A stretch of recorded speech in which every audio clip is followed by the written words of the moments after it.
Now, let's see what kind of yummy things we can find around here. Paimon's not seeing things, is she? Is that Farina standing between Zhongli and Hu Tao? Wonder what they're talking about.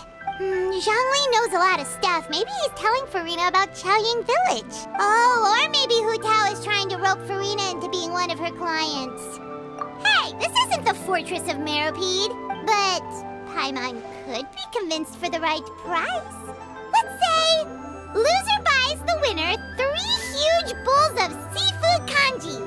Since Zhongli is there, Paimon bets things are pretty tame. It's decided then. Paimon votes for tour guide Zhongli. All right, no time to waste. Let's go see who's right.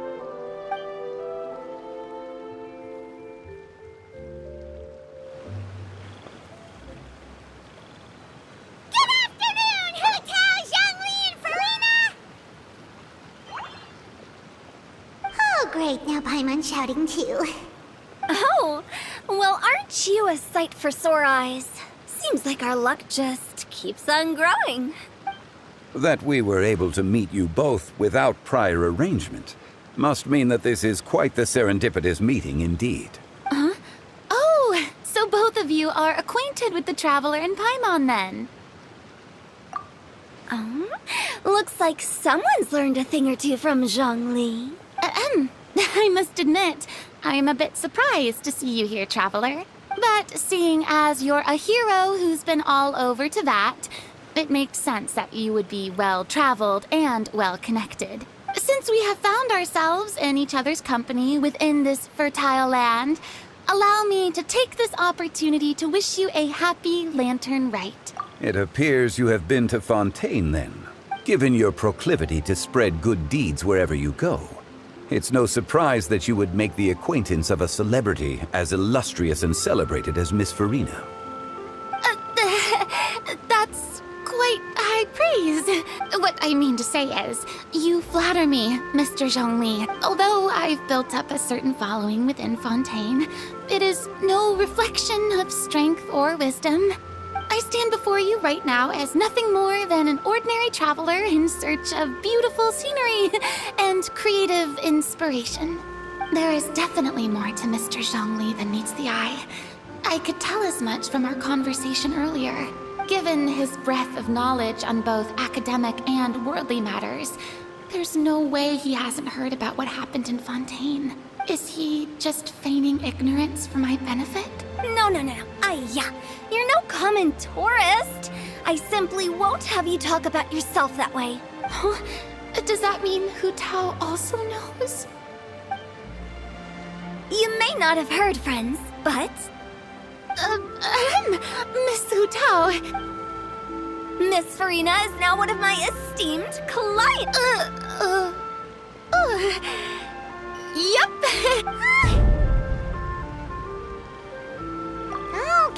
Okay, you win. Guess Paimon will have to break into the hidden stash at the bottom of her shoe. What's this about winning something? Don't tell me.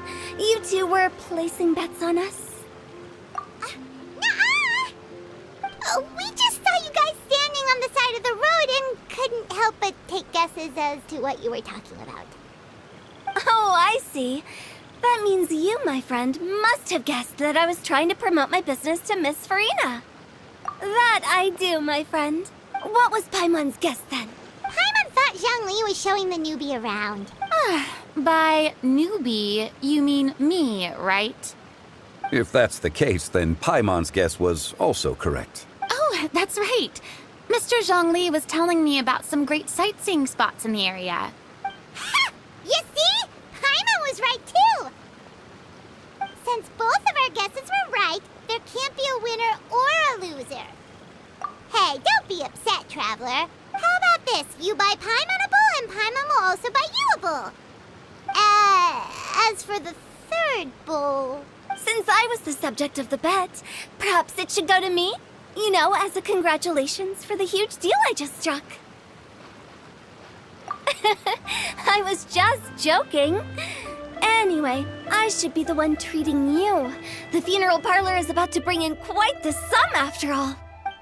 Oh, Paimon almost forgot to most important question. Did, something happen recently, Farina? Huh? What do you mean? Well, you know, with you enlisting the services of Wangsheng Funeral Parlor and all. Oh, well, yes. Really? Oh no. Paimon is so sorry for your loss. Although Paimon may have not known the person, please accept Paimon's deepest... Whoa, it's not like that, Paimon. Huh? But Paimon just thought, since you hired the services of a funeral parlor and all... Hey, it's not that big of a stretch. Really, Paimon? It's not like you don't know me. Do I look like I know anyone who would ask me to coordinate their funeral?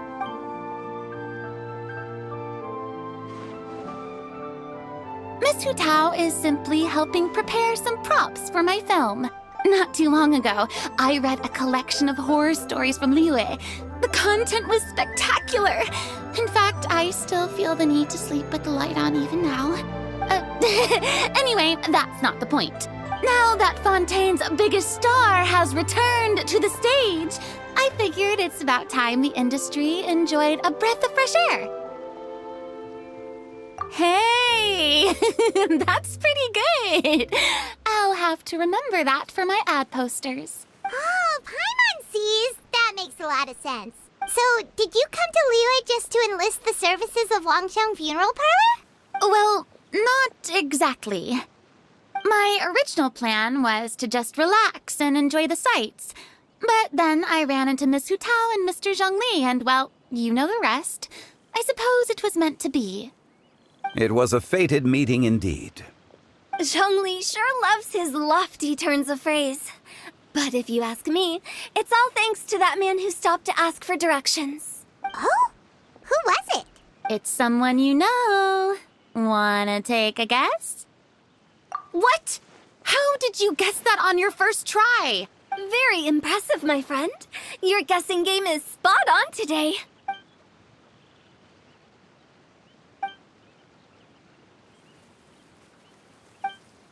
Huh.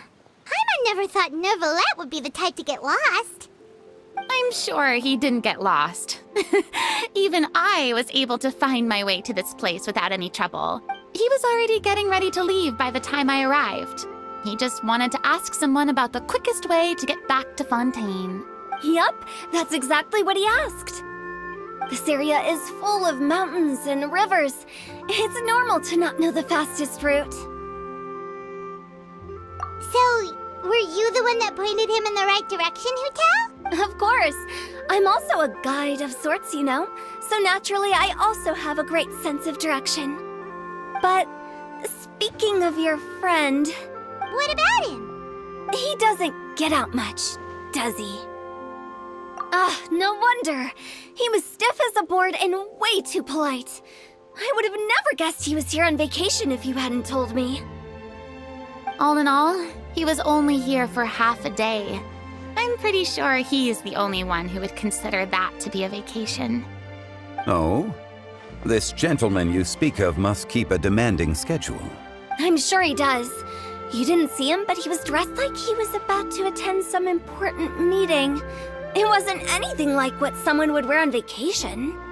Is that so? Wait, you didn't see him, Zhongli? Unfortunately, no. At the time, it appeared as if Director Hu and Miss Farina were having quite the productive conversation. I know matters of business can take much discussion, so I decided to fetch some tea for them. What a shame. That gentleman seemed like a sophisticated sort of guy.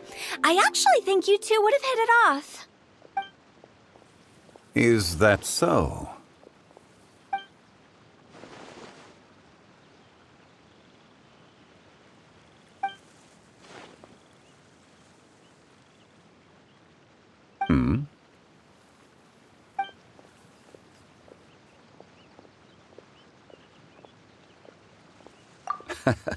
To borrow Miss Farina's turn of phrase, perhaps it just wasn't meant to be. Well, with the traveler around, I'm sure you'll have a chance to get to know each other at some point. That's right. She's got more friends than she knows what to do with. Well, that's certainly true. Oh, that reminds me. If you get the chance, You should try and talk to Nervalette into loosening up a bit. Just tell him the Palais Mermonia isn't going to fall apart if he disappears for a few days. He shouldn't keep himself cooped up all the time. Even clams open their shells to let in fresh water every once in a while, right? If he's really that much of a stickler for protocol, he can fill out a leave of absence request. He'd have to approve it himself since he handles that sort of thing now, but you know what I mean. Seems like this gentleman is also in charge of something pretty important. Hey, sounds like a pretty uptight sort of guy, all right. In my experience, a leader needs to be able to roll with the punches. That also includes knowing when and what to prioritize. It seems like your friend still has a lot of growing to do. If I remember correctly, he's already several thousands of years old. You're quite right, Miss Hu Tao. Oh? Traveler, Miss Farina. Those two individuals over there appear to recognize you. Oh, it's Navia and Clorand. Hey, over here!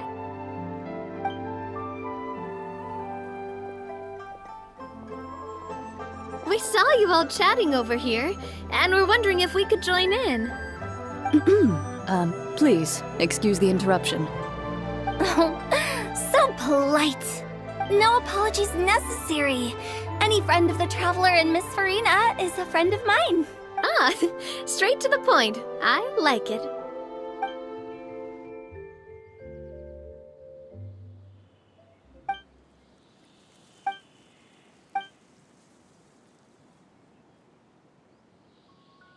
It's getting late. If we want to catch a boat back before dark, we should probably get going. Indeed. Then, Miss Farina, Oh, yes? when are you planning to head back? Do you need us to escort you? Oh, I don't think that will be necessary. I mean, you're not my subordinate anymore. You don't need to look after me. I didn't mean it that way. It's normal for friends to travel home together if they run into each other on the road. There are a lot of mountainous roads in this area. I imagine they'll be even harder to navigate after dark. Exactly. Just like in those ghost stories. 8 paths converge in a wood. Beside them an old house is stood. If you dare to go inside, not a soul will greet your eye. But if you take a closer look, there may be something you mistook. A candle flickers to and fro, yet there is no wind to make it so. What is its secret? What could it mean? In this wood, where mystery screams. My dear demoiselles, ladies, no, I mean friends, please take me with you. Of course. Gotta say, Farina, you are really quite the character. By the way, did I hear you mention that Clorand used to work under you? Then you must have also been a leader at some point.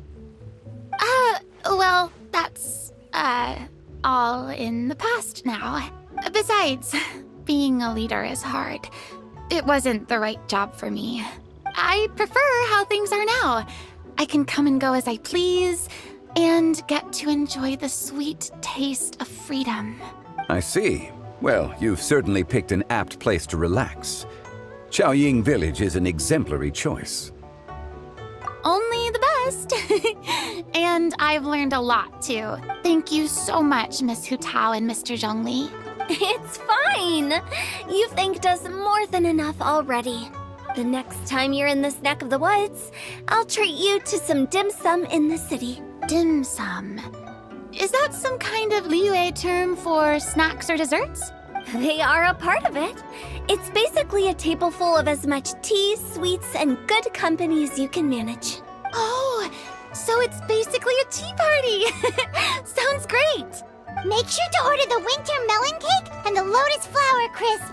They're so sweet and delicious, Paimon knows you'll love them. Ooh, okay. I'll be looking forward to it then. Wait, but didn't you guys say you were here on vacation? How come you're all going home empty-handed? Of course I am. I bought tons of fun things to bring home with me. A kite, a parasol, a little tin frog that jumps. Oh, and a stuffed toy of a mythical beast. Chlorand is the one who didn't buy anything for herself. So all you're bringing back with you is that tea? And some tea-flavored hard candies. They're for Sigewinne. Chlorand isn't much of a shopaholic. Well, one of us has to practice restraint.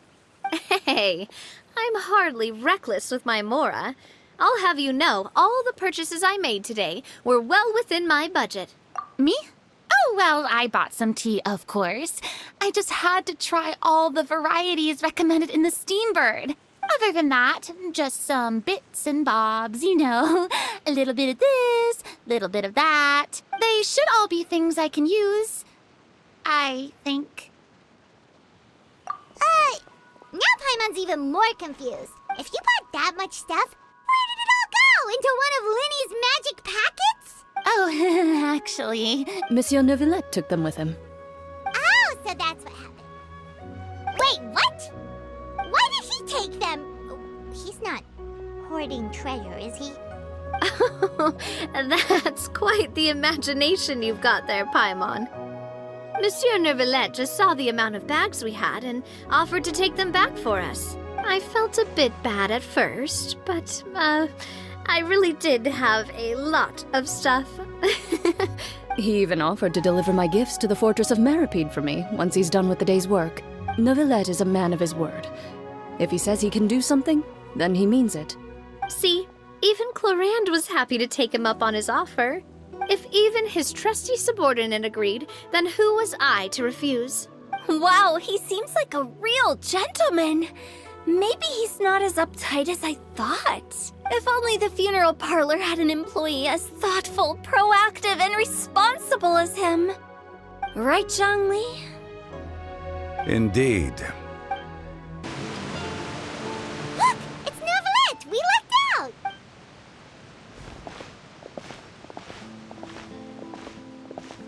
Oh, it's you. It has been some time since our last meeting. Few people frequent this location.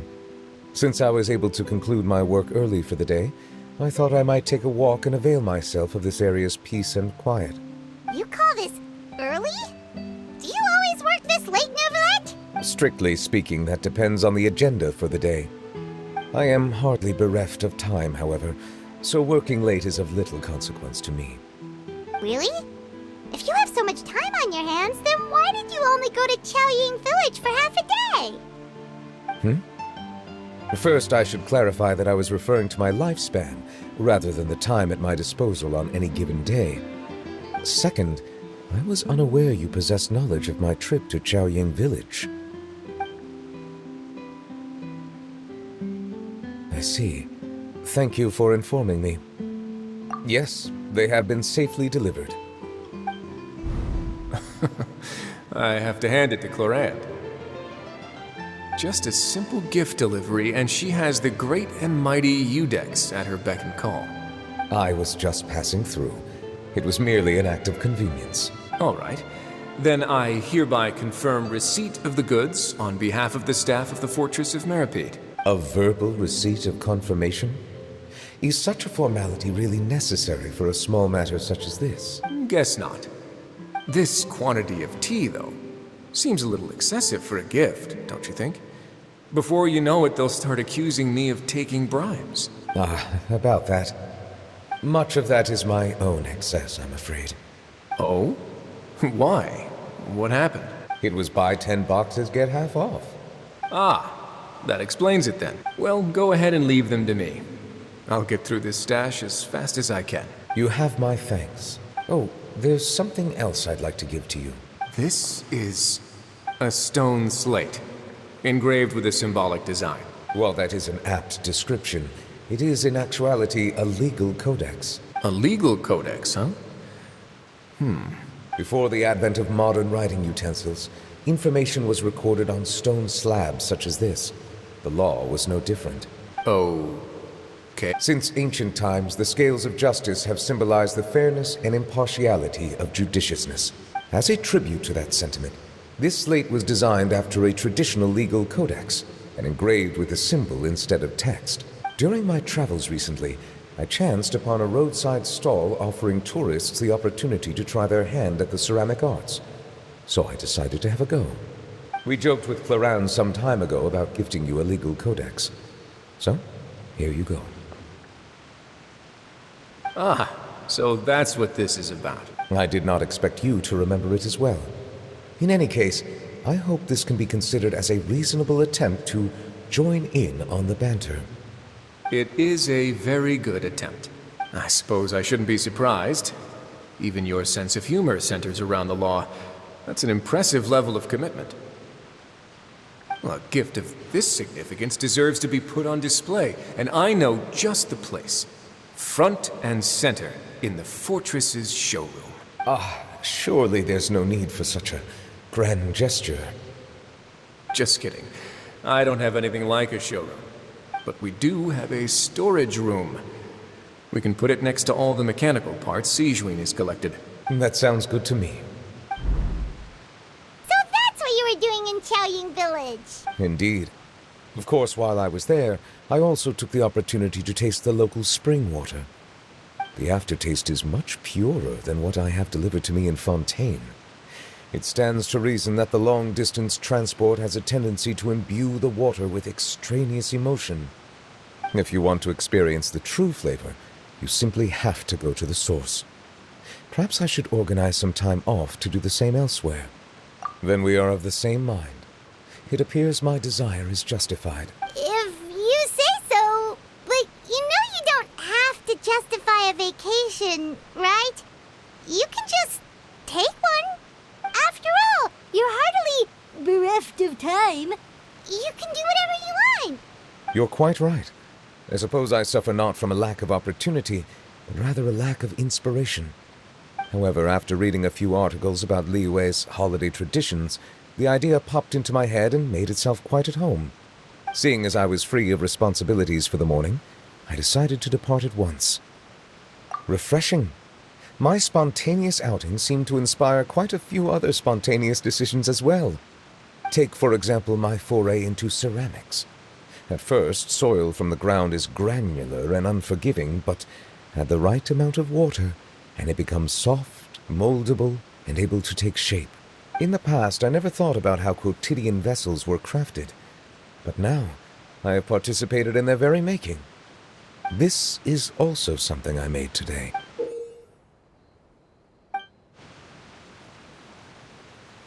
That's a ladle? Paimon thought it was supposed to be some long-necked sea creature. That was indeed one of my inspirations. Really? You like it? To tell you the truth, given your unexpected arrival, I find myself quite unequipped to give you the welcome you deserve. Around such an important holiday such as this, human custom would dictate that gifts should be in order. But I'm afraid this is all I can offer. If you'll have it, that is. That is precisely why it would do me such a great honor if you accepted. You are most welcome. Happy Lantern Rite. Approve a leave of absence request for myself. That sounds like it could easily lead to a vicious cycle of self-indulgence, something which couldn't be in further violation of protocol. But I suppose I understand her point. My proclivity to refrain from personal outings does, in part, originate from a sense of responsibility toward my duties. But it is also due to a lack of desire to engage in the human world. But now I see that the human world is indeed full of many interesting places to discover.